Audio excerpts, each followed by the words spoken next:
Welcome to Three Films and a Podcast, the show where Destiny brought together three friends to enhance each other's cinematic journey by watching three new movies in a series of themed rounds. There is no claim of ownership on any film footage used in this episode, as all film footage is owned in its entirety by the copyright holders. And just like every car in Too Fast, Too Furious, this podcast contains spoilers. Enjoy! So I had tried to get rid of the visualization exercise that I do when I host episodes. I don't think we've done it since, I want to say the last time we did it was Fistful of Dollars, maybe the last time that we did it. Anyway, probably. We got some feedback. They want to bring it back. So we're going to go ahead and do the visualization exercise. People demand it. We don't want to lose any more followers than we already have. So we're bringing it back. And so with that, I invite everyone to please close your eyes. And no matter where you may be, whether you're driving, operating heavy machinery, or on a date, this is only going to take a minute, so please just bear with me. You'll be fine. It is 2006, and as far as you're concerned, this is the year of the movie. The Prestige, Pursuit of Happiness, Pirates of the Caribbean, just to name a few movies that start with P. But there is a story you have long enjoyed that is finally getting readapted. A classic tale where something you perceive to be so innocent ends up being absolutely sinister. If you're thinking of X-Men: The Last Stand, you're wrong. I'm referring to the 2006 remake of The Wicker Man, starring Nicolas Cage. And here, ready to chat all things Wicker Man, are Tyler in Salt Lake City. Hello, everybody. And Ben, also up in Salt Lake City. Ahoy there. I don't really know what to say. It was good. I loved it. Thank you. We are Three Films in a Podcast. We are three folks challenging each other and all of you to watch movies you've never seen before. And you can find us anywhere you can find pods and on social media. Obviously, you found us now. Good job. Today, we are joined by a very special recurring guest and our very own honey boy, John from Life is But a Song. Hello.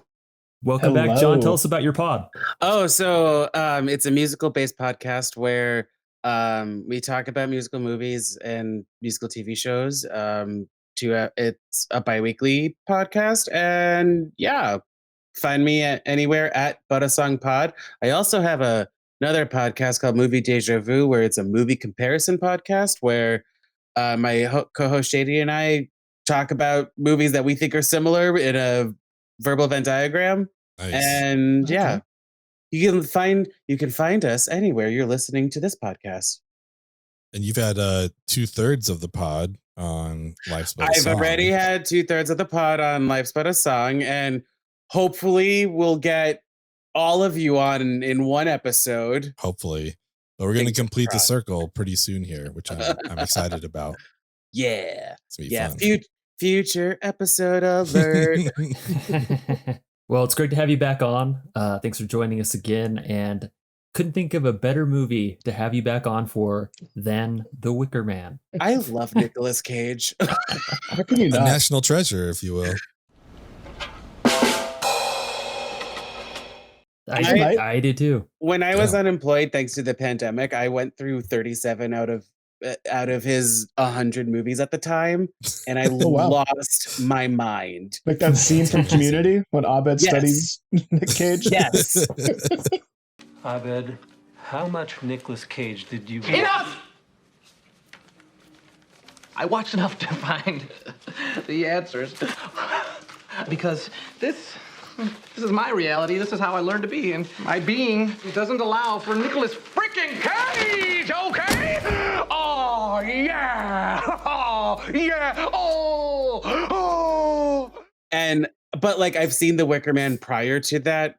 Okay. Binge watch fest or whatever. So, this movie's a dream. It's something. Yeah. Some might say a nightmare, but splitting hairs here. Yeah, I remember when this movie came out. I didn't see it in theater. I saw it when it came out, I think recently on DVD. I was at someone's house for, I think, a Halloween party of some kind. And it was the one that everyone wanted to put on. And I watched it and I could not believe what I was seeing.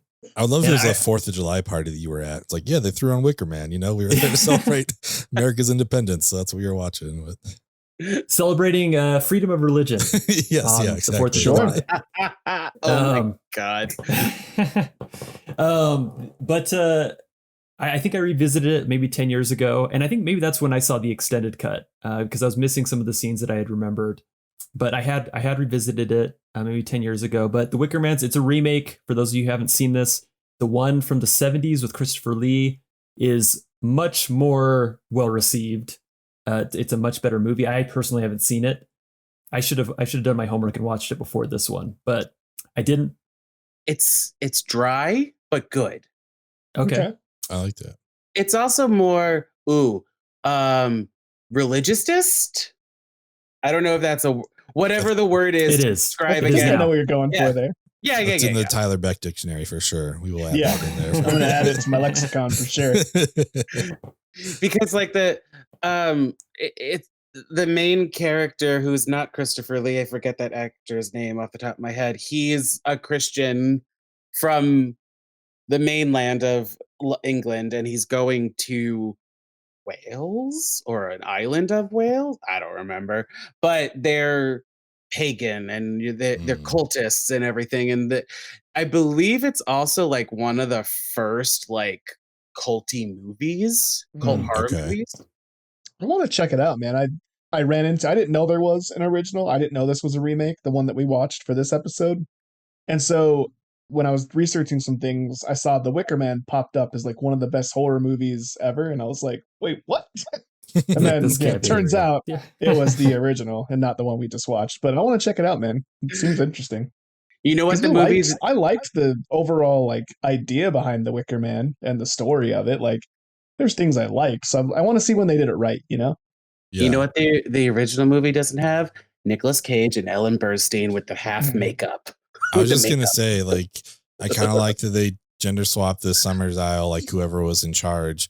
But this has also got me a rabbit hole down my head of just like, what other movies would Ellen Burstyn have been better than Christopher Lee in? Like, what if she was Count Dooku, or what if Ellen Burstyn was Sauron? You know, like let's see that Lord of the Rings with I want to see Ellen Burstyn. You know, let's do that. If she was Captain Von Trapp instead, yes, you were correct. Yeah, yes, let's exactly. Do it. Yeah, and I want to see Christopher Lee in Requiem for a Dream. Let's swap them all. You know, I want to see that.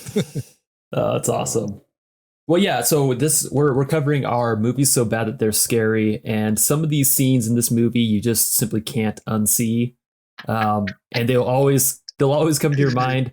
But it's a pleasant experience. This isn't something where you're watching the movie and you're hating your life. This is it's still in some senses like well made, and like Nicolas Cage. Well, the writing and the script and sort of like the structure of it's like problematic, but like Nicolas Cage is not what's wrong with this movie. No, no. Hold on. I want to rephrase that for you.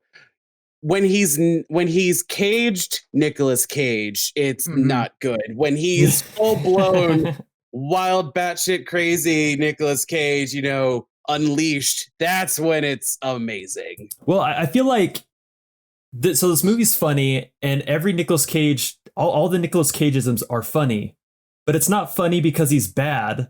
It's just funny because, oh, here's Nicolas Cage doing this crazy thing. Yes. And that's what makes it funny. He punches somebody in a bear costume.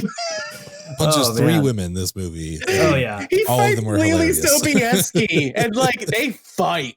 They fight for sure. He kicks a woman in the fucking face. If you have Nicolas Cage fights a woman on your bingo card multiple times, this is the movie for you. Yeah.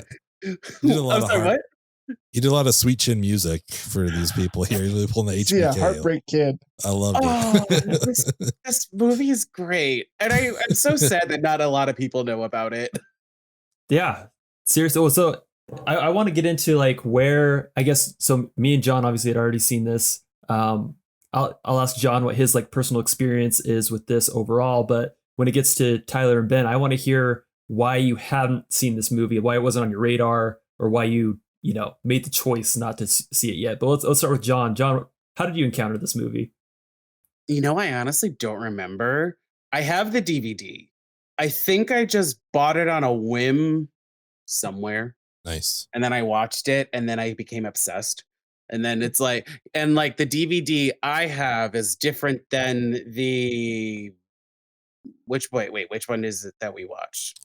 Was it We watched the theatrical cut, so you Yeah. maybe watched the I extended. think I have the extended Yeah. cut because we see him get hobbled, which is like they think Misery, and then have the bees poured into a mask of sorts, and that is just chef's kiss, amazing. So good. But yeah, I've rewatched it a couple of times since 2006, 2007, around whenever. So Yeah, I mean, for me, honestly, I haven't I think all of us, the three of us anyway, not huge horror people in general. I've, kind of changed that in the last few years where I've been like exposing myself to more, but I honestly don't know if I knew this movie existed. I don't think I knew about like the first Wicker Man either.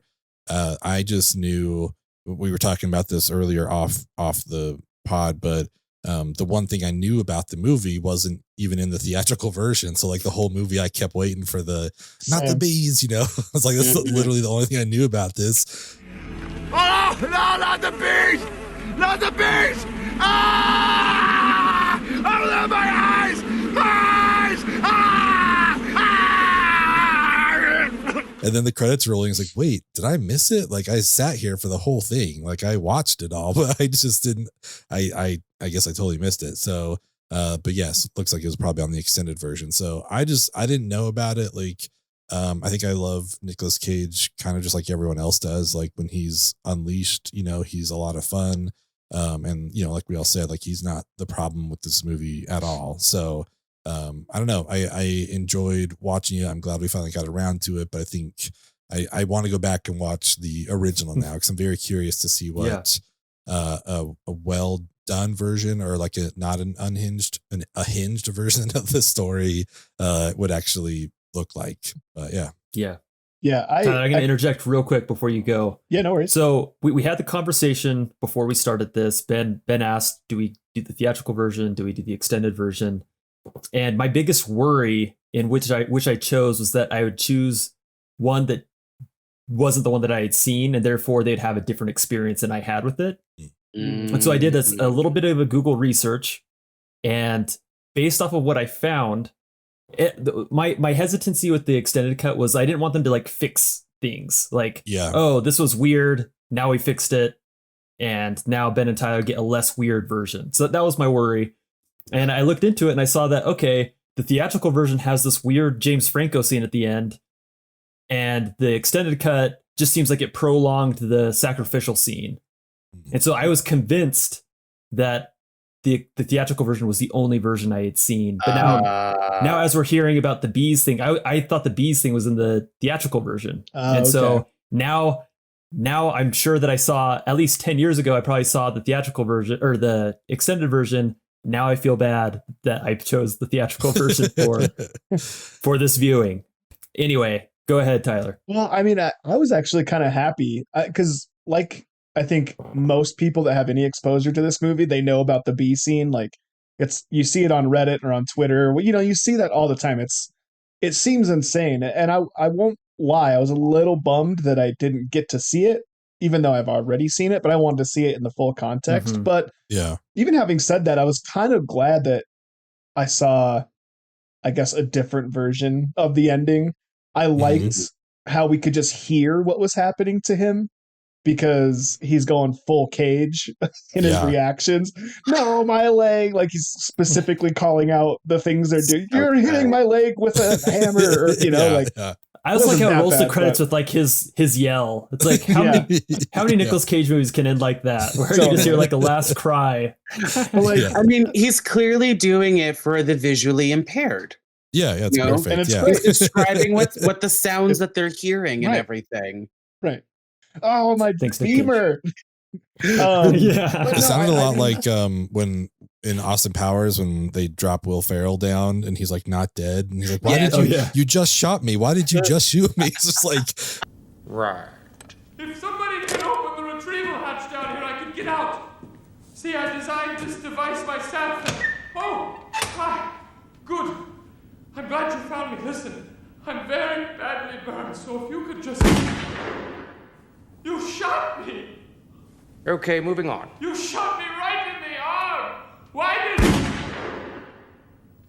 Very clearly, but obviously this was not meant to be funny, but that's kind of what I was thinking of, so we're listening to that. But like, you know, much like everyone else here, I enjoyed all the Nic Cage of it, and I actually really liked when he was hinged as well. I thought it was pretty fun to watch him like gumshoe around the island and pick locks and do smart detective stuff, you know? It was like I could actually get into like a real noir Nic Cage detective movie, you know what I mean? Like obviously I want him to go full Cage every now and then, but like I don't know, I kind of liked it. I liked watching him drop these stupid little one-liners like when he walks into the tavern for the first time, he's like, "Oh, it must be ladies' night." Must be ladies' night. Hi. He's got these like crazy little one-liners, and I don't know. I really dug him as Detective Cage. So I could have watched that. Well, I did watch it for 1 hour and 40 minutes or whatever. And as for why I haven't seen it until this point, I mean, I don't think I made a conscious decision not to watch it. I just never made a conscious decision to watch it. I'd always been interested because of the B scene. I wanted to know like what that was all about. And you know, I mentioned this earlier, and I do think it's like so close to being like an actually good movie. Like I don't know if like it is amazing. You shut up. I mean, I agree with you. I had so much fun watching this movie, right? Like I was thoroughly entertained. I've laughed more than I laughed during most comedies. Like I was losing my mind. I texted the guys in our Slack thread like I had to thank Matt for picking this movie because I was having such a good time with it. The classroom scene where he goes in and wipes down the board to write his name, and you're like, well, that is in the original as well. But when Nicolas Cage does it, you're just like, what is happening? Exactly. He's such a dick. Yeah. I'm just like, I'm from California. And like, I don't know, man. I really had a great time with it. And I just think like, I wonder if it was direction or producer notes or, you know, couldn't pick direction or whatever. I don't know. Cause I'm just like, this is so close to being awesome. I mean, let me rephrase that. It's already awesome, but it's so close to being like actually like good too. So I'm just curious. Like I don't know what happened with it. I guess it doesn't really matter because I had a good time either way. But maybe it was the flashbacks, like when he would flash back to that car accident that he totally caused. Like just kneeling down and they go back to that too many times, and I'm just like, guys, we're done with this. That was the first real guttural laugh I think I had in this movie is when he's on the ferry and he looks up and sees the girl, and then all of a sudden like the semi comes in and just takes her out. It's like, oh my God, what? Like I replayed that moment. It's like that did not just happen. Like, is this what we're headed into? Like I loved it so much. Like, you're going back to this well quite a bit, I'm sure. Well, that's a great segue to our next segment. I think we're going to have our elevator pitch, but honorable mentions are more than welcome because there are a lot of just oh my God, scenes on so many good scenes. How do you boil it down to just one? Yeah, we're gonna figure that out right now. So our elevator pitch segment is if you had to watch this, or excuse me, if you're stuck on an elevator with someone and you had to get someone to watch The Wicker Man and all you had with you was your phone, which scene would you show them to try to convince them to watch the movie? Before we get started, does anyone want to get out? And so I know, John, you're expressing some doubt here. I just want to be like, watch this whole goddamn movie. We are riding this elevator up and down however many times. I think the real answer is the B scene, but I think we should exclude that, like the B helmet. I think we should exclude it because it's already like a meme. So I don't know if the scene I want to pick is. I think I just love this scene so much, and it's the scene that prompted me to text you guys that I was dying in the Slack thread. It's the scene right before he like rolls down the B hill, which is also a funny scene you can show someone. But when he's pushing his bike up that hill in the forest, and he stops to help the dude load the logs and just makes everything so much worse. It just bails. Yeah. He makes it worse for the dude, gets a sick burn on the dude, and then just rides his bike off. Like, I understood they needed to show us that to show like the men in servitude and everything, but Yeah. the way he went about that scene, I had to pause the movie. I was laughing so hard I couldn't breathe. It was just so ridiculous. And I don't know if anyone else would think that was as funny as I did, but it just hit, like the timing of it was just so perfect for me. And like, why like why did that have to happen that way? And I'm so glad it did. But and then after that point, like every 10 minutes I had to pause the movie because I was laughing at another thing. And I think that just like set up every punchline from then on. And so I think that's what I would show someone, and I think I would know that I was the only one that's going to get anything out of that. But I love that scene so much. It was just so silly and stupid. It's so good. I like the one, I think real anytime scary. he rode his bike, actually, sorry. Yeah. And then just every time he rode his bike, I it was so funny. Like, yeah, I guess they don't have cars here, but it's like, right. It's hard to look like authoritative when you're on your so little dumb. Schwinn. You know what I mean? Like, I don't know. It's so funny. For me, the only kind of like scary part was him getting trapped in the water, you know? Yeah, totally. And I never obviously like thought about that, but it's like, yeah, how would you keep yourself alive? Like, you're going to fall asleep, like, do you like bend your arm through I don't know, you know, like whatever you do. But my scene that I would do is after that, once he gets saved, and he's talking to, you know, Sister Willow, and he's got the doll, and he's like, this is her doll. He's like, how'd it get burned? How'd it get burned? How'd it get burned? How'd it get burned? He just like yells it 5 times at her. And I loved it so much. I'm like, yeah, he's probably losing his mind after saying in that little whatever that was, you know, water hole thing. Right after that, he's like, well, how did it get burned? Then it's like, yeah. Well, I'll see you later. Like, yeah, just like I'm leaving now. In the house. Yeah. So that's the scene that I would pick. I loved that a lot. How'd it get burned? How'd it get burned? How'd it get burned? How'd it get burned? I don't know. And I mean, just one of my favorite line readings, just a quick honorable mention, is when I forget exactly what the context is, but one of the sisters is like, do you have permission to charge it and disturb us? He's like, I don't need permission. But then he ends the whole round with like, you have my permission to stay out of my fucking way. It's like, yeah, man, for sure. You tell everybody. Like, it was just, oh, so good. I figured it out. All right. Cool. I think I will actually show the classroom scene because it gives you everything you need to know about what's happening in the movie. Totally. You get a little unhinged Cage. You get the creepy looks from all the women, especially when they're like, you know, it's penis time or whatever they say. I don't remember. Will you tell us what man represents in his purest form? Yes. Phallic symbol, phallic symbol. School's really changed since I was a kid. Phallic symbol. And you're like, yeah. Okay. But the honorable mention will be. I do love it's penis time though. It's penis time. That's what the girls were penis time. It's that's penis basically time. what they're saying, you know, like that's what men are for. Penis time. But my honorable mention will be Nicolas Cage punching the bear because it's like, like that is along the lines of like the bees and how to get burned and that moment, like especially when you know the full reveal, it's like, so they knew it was him in the bear suit. They just let him walk all the way across just punch someone out. Like, it's less carrying if you just make him walk himself. They meticulously planned this gaslighting murder. Like he had to go along all of these things that they had to like, you know, as a tribe get together and be like, okay, so this is what's going to happen. These are the roles. These are your scripts. This is what's going to happen. Like, when you really think about all the planning, like the 10-year planning that they did, and then at the end of the movie, the next 10 years that they're inevitably going to be planning, like, come on. Yeah. He's going to come downstairs. He's going to punch Sister Beach. I thought it was a cool reveal because there were so many times where I was like rolling my eyes, like, why would Willow not just tell him X or not just tell him Y? Why would this person not do X and not do Y? But then when it gets revealed, it's like, oh shit, like it was a whole thing. It was a whole plan and they executed it perfectly. And like, That's why I just feel like, I don't know. I want to see the first one, I guess. I want to see the original and see how it all goes down, because I was like, this should be such a great movie. And it is, just not for the reasons we mean great.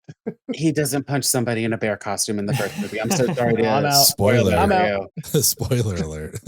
Well, similar to John, I have a hard time narrowing it down to one. I think if I were to pick one, just trying to think of one of the more bizarre things similar to the bear costume is when like he goes into that room of the kids playing around the table with the masks on, just like knocks off their masks. Yeah. Like, take those masks off! Take the stupid masks off!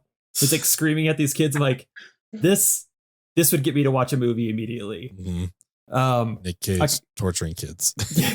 Yeah. That's called Mom and Dad. Sorry. What was the woman's name? He walks in and she says, "Oh, you look worse for the wear," and he just punches her in the face, just knocks her out. Like, not Kristen Johnson? Can't or remember. Whatever. Yeah.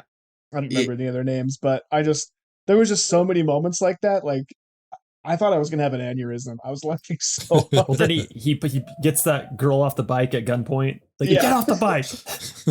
And just pedals away. Like, okay. That was probably my favorite bike riding scene. Yes. Thread someone's gun and then just like. There's one thing that they never answer, and it's like, what's the deal with the twins? Like, there's a ton of twins in the movie. They never answer it in either version. It's like I had a working theory going, but I can't remember what it was. They have that like doctor lab with jarred fetuses and everything. I wonder if it was, maybe it was so they could have like plausible deniability. Like, no, the girl's right here. We didn't burn her at the stake, like maybe. I don't know. Because there's the older twins, there's the phallic symbol girls in the classroom, there's the teacher and the other one who he steals the bike from. Yeah. Or whatever. Wait, I'm confused now. He steals so many bikes in this movie. He's super cut of that. Yeah. Just him riding through the forest on that silly little bike. But also, like, I have a hard time believing that like they're gonna get away with this. Like, he told his friend about this. Like, it's not like that dude was in cahoots, right? Yeah, exactly. No, but it's the female cop that's in cahoots with everything. Oh, that's right. So there's the possibility that she wrote the letter to like get him there. But like, so we see the mom and daughter are the same reveal as the cop. Like, how did they get out of the car? Or like how did that all happen? Well, so they say that they haven't found the bodies from that accident, but I think that's just a separate. I don't think they're actually part of the Summer's Isle. I think that they are two different events. And really? Okay, I thought I saw them. Gotcha. He needs therapy. That's the he really does. He has PTSD. He has some PTSD. Seeing them everywhere. Bottom line. Another thing that was just killing me so much is he would get in the water and then the next scene, which is ostensibly like 2 minutes later, his entire suit's dry. Yes. I loved it so much. Can we talk about him though? Like when he thinks he finds Rowan on the dock, and he takes off his jacket, and that like spinning dive that he does, where he just like jumps to like. I love that so much. Like that's amazing. It's like I don't know. Like I think he just like did that. Like there's no way you're planning that or telling the director like I'm gonna do a cool jump. It's like no, I'm gonna imagine being on set. He does that. It's like, did you tell Nick to? we were rolling, like, right? Make sure we got that. Just let him be. And then like the double fake out of like he's like oh wait no, it's like oh man. I love that dive a lot. What a bizarre double fake out too. Like he wakes up and there's a corpse on his lap. He's like, what the freak? Then, oh man. Like if that wasn't a fake out, did someone just like go put a corpse on his lap? Like yeah, exactly. We're laying. Oh, he's asleep. Let's go put Rowan's corpse on his lap. Now's the time. We got him. I love this man. I love Nicolas Cage. Yes, without a doubt. I will make the argument that he's the best actor that ever. Like, I mean, for this reason, like the laughter and the joking of it, he's like entertaining for sure. Yes. And like, what else do you really want? You know what I mean? Because like I said, like I actually find him to be like plausible in most roles, right? Like anytime you see him, like any role he takes, like he does a good job with it. Like. He's a detective. He's a convict. He's X. He's Y. He's this. He's that. He's himself. He's himself, but it's just like he just finds himself in the craziest shit.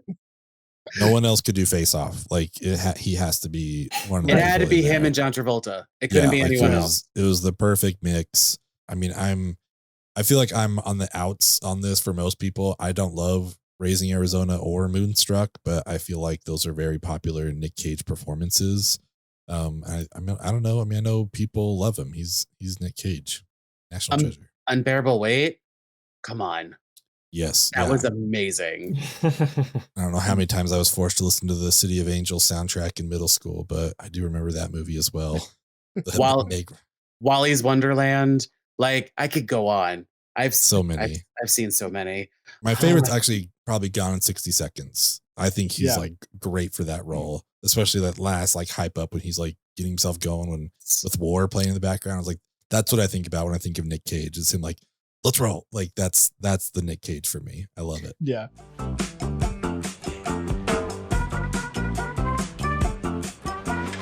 Okay, let's run. You should see Mom and Dad. Yeah, I was looking that up. Selma Blair and plays his wife.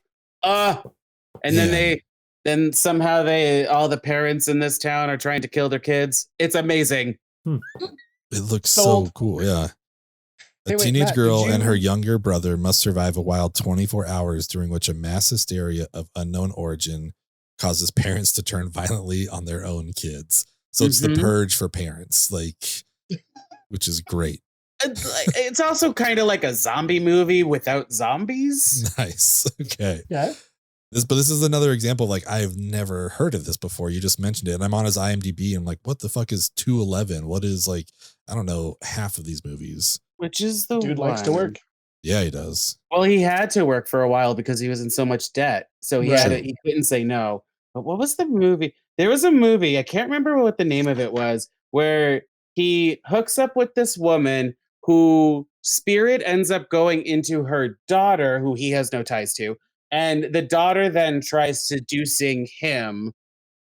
And then at one point in a dream sequence, maybe, not sure, he's reading Nicolas Cage's memoirs, but he's not playing Nicolas Cage. He's playing a character.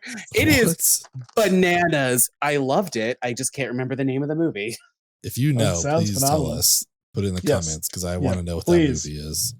Is it Between World? Wait, hold on. I could keep going. Keep talking. I'll Matt, find it. Did you give your elevator pitch yet? I did. Yeah, I did the masks. The masks. Oh, that's right. Yeah. I have a question for you, Matt, as our... Oh, sorry. Go ahead. No, I was just saying, it's a dartboard movie, you know? It really is. Pretty much anywhere you start the movie, you're going to find something funny. And honestly, Nic Cage kind of has a dartboard filmography. He does. Yeah. Throw something at it, and you're probably going to have a good time. Well, I was going to ask you, like, you're our like resident Marvel person. Did you see his Ghost Rider movies? I did. I don't remember a thing of the second one. Okay. But I remember like it's so good. I remember like being fine with it. Like, I mean, this was before the bar was elevated, right? Yeah.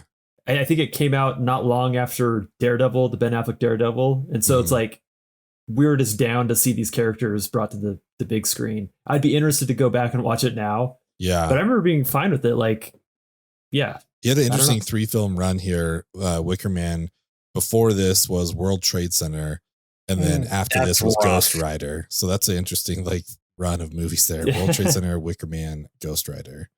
Again, dartboard. Like he's like one of the things he's working on now is he's playing Dracula, which I cannot wait to see. Like it's gonna be him as Dracula sounds insane, and I love it. I'm not finding it, but he was also in Color Out of Space, which is an H.P. Lovecraft story. So that will fuck you up if you wanna. Sorry to the dad. Steve. Yeah, sorry, Steve. But that will mess you up because like it's H.P. Lovecraft and then Nicolas Cage. Perfect combo. Match made in heaven. Did any of you see Pig? No, not yet. I highly recommend it. It's really good. I watched it actually about a year ago at this time, and it's set in Portland, and he's like a truffle farmer, and he has a special pig that helps him find truffles. And it's sort of like I want to say John Wick with a pig, but okay, similar vibe, but I don't know. You just have to watch. It's really good. He's really good in it. He's like, he's one of those actors that like when he's good, and even when he's bad, he's good. But like he can be like traditionally good when he dials it in. You know. All this conversation is convincing me of is we need a Nic Cage round. Like I was thinking the same thing. I'm ready. We got to do it. We got. I will do every single one. I'm ready. We have to do this.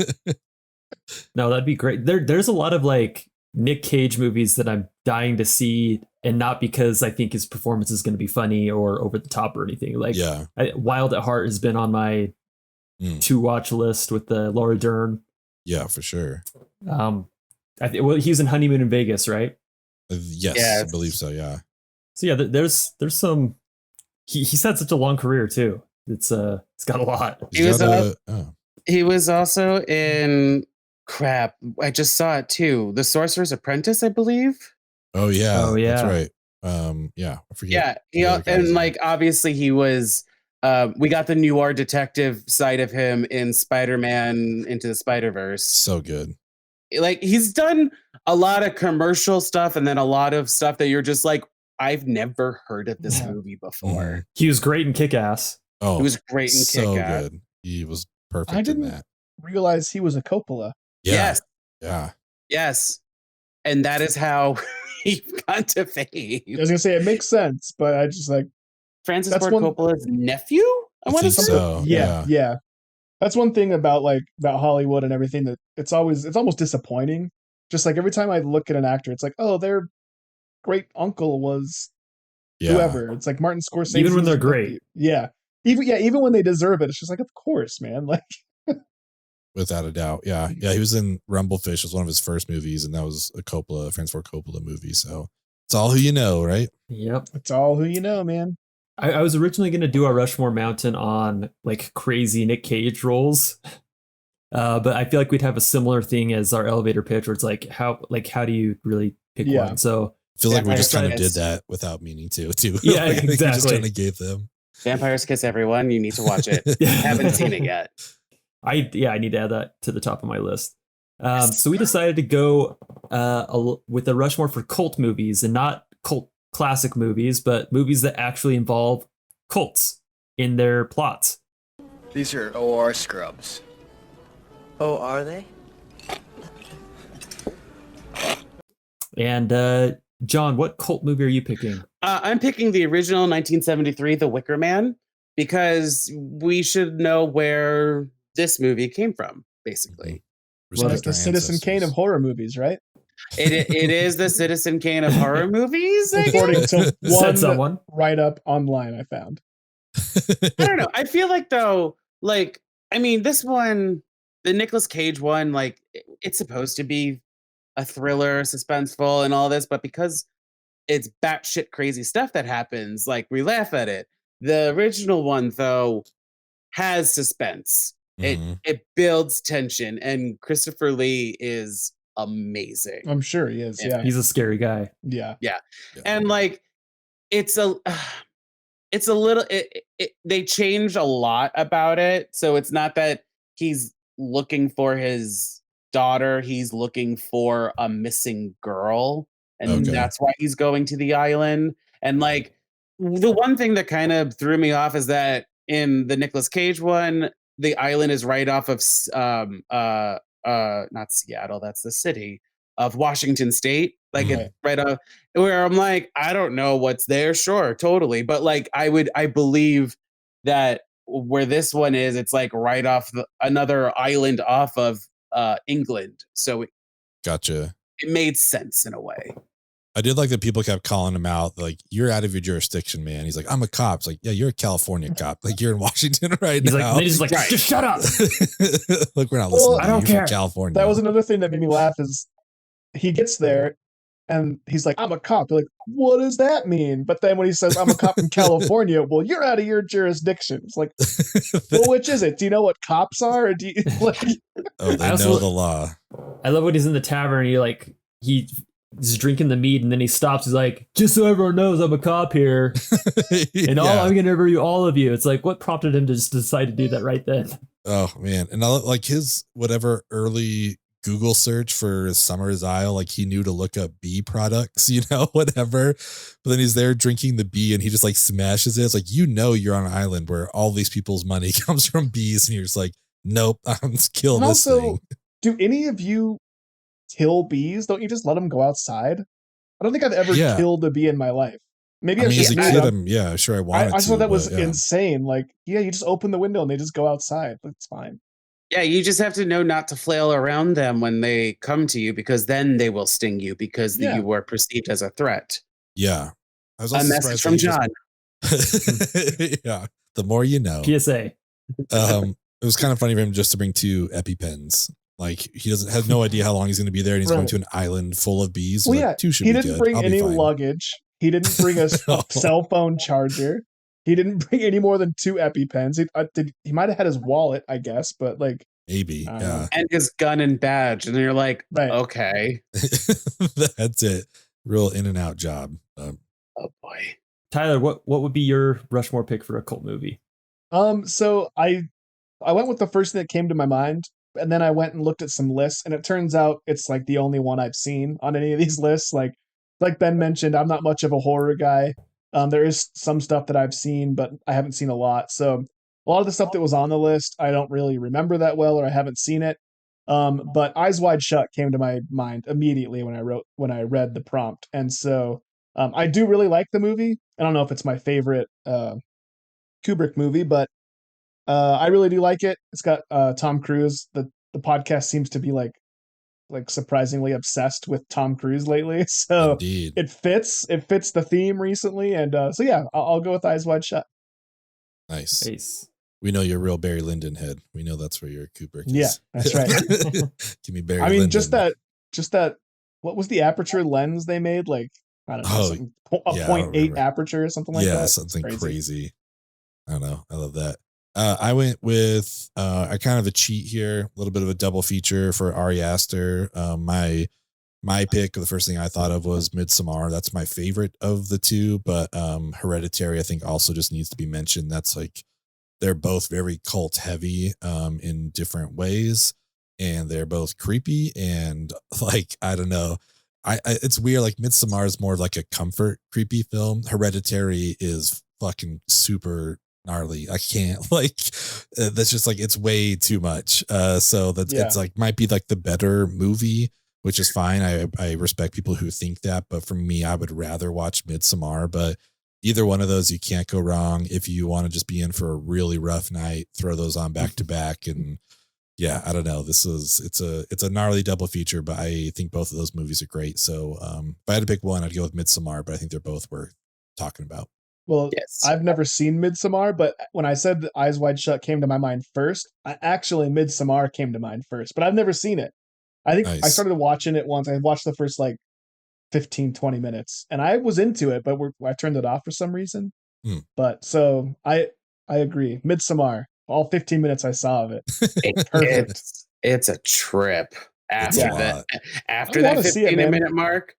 Yeah. Like that cold open is wild and rough.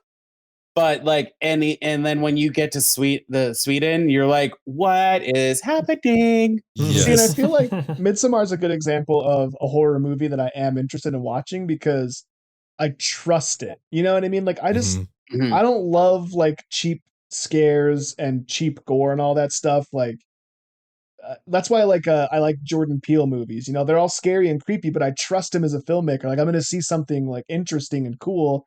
And it's going to be creepy, but I just feel like it's not going to be overly so. You know what I mean? Yeah. And I feel like Midsommar fits that realm. It's a well-made movie, and people that really like movies like it. And so I feel like I can trust it. So I think, if it falls in the category of something that I might see at some point. Well, because true horror, it speaks to our vulnerabilities, and so it should be scary even without jump scares. Whereas. Yes. You know, the horror genre for 30 years, it was just dominated by jump scare stuff. Exactly. It just gets old, and it's not scary without them. Yeah. So it's a good call. My pick would be Rosemary's Baby. I saw that maybe 20 years ago, maybe 10. Anyway, I always knew that it was a classic horror. I was going to be Rosemary's Baby for Halloween one year. Thought it'd be funny. Anyway, that one's got a great reveal at the end. But yeah, it's creepy and it's culty. So I've never seen it. That's a blank spot on mine. Yeah, it's a good one. You say I've never seen it, but I have a friend who has like the sweetest mother on the planet. No offense to anyone else's mother or even mine. How but dare. this woman she's just like the sweetest. She's very LDS, so she's just like, I just wouldn't have expected her to have seen this movie. And we were talking to her about movies a long time ago when I was hanging out with my friend over his house.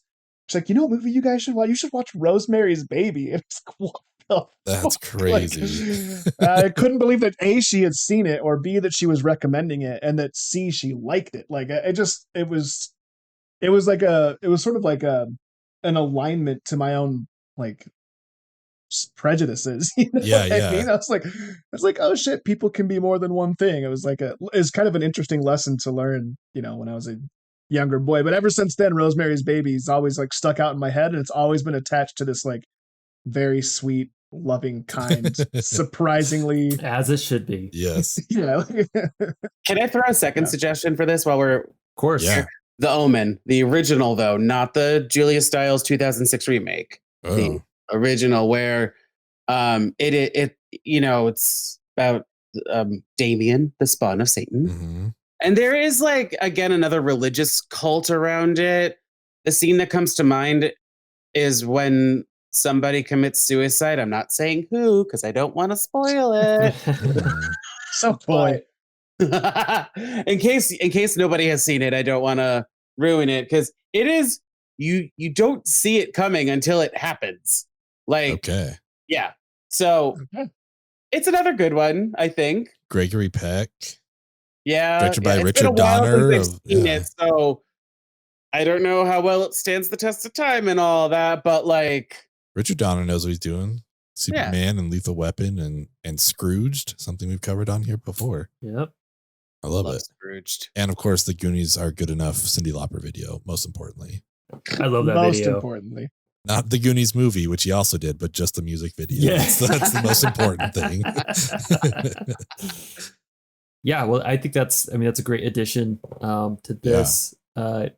Yeah, cults. I feel like that's a horror subgenre that's been being done a lot right now, especially on TV. Yeah.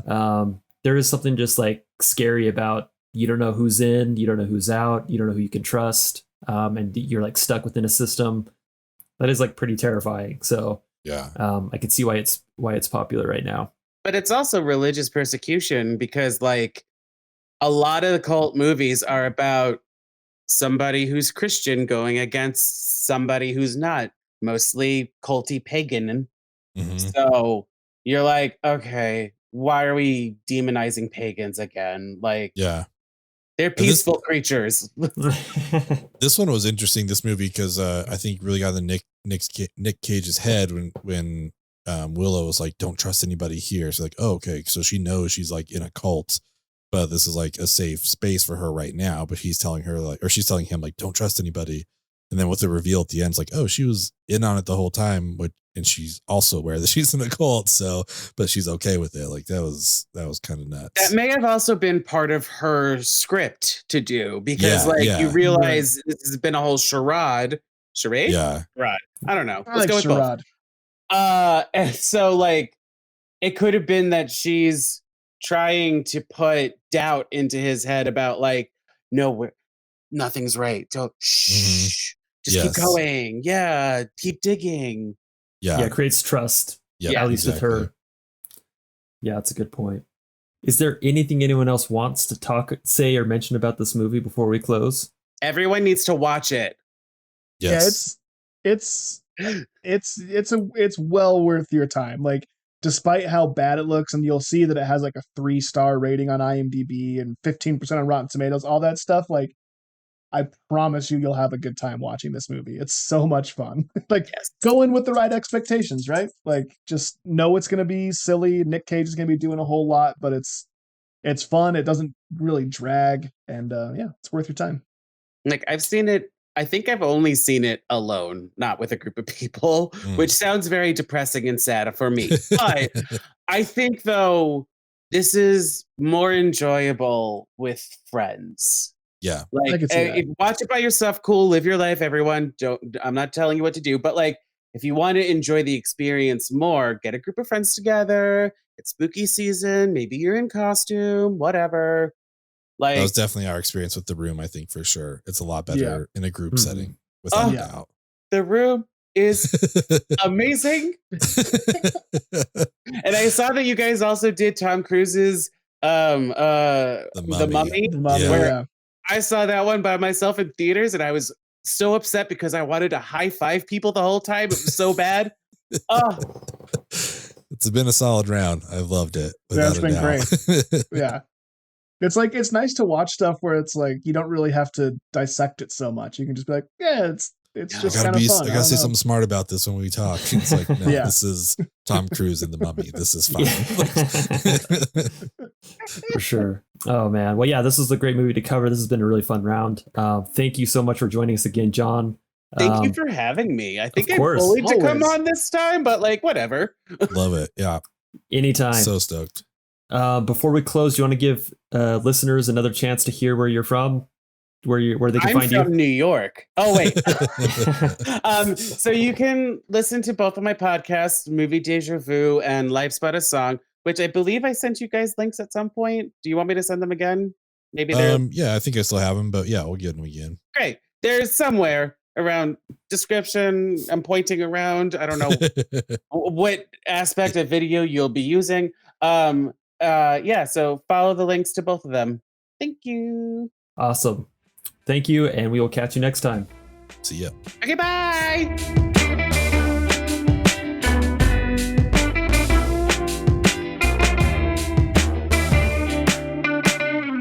I've tried saying Okay, so things. try again. Release yourself. Oh, release you mean? Yeah, fine. Release me. Just say it. Just fucking say it. Don't you swear at me, you little shit! Don't you ever raise your voice at me! I am your mother! Do you understand? All I do is worry and slave and defend you, and all I get back is that fucking face on your face!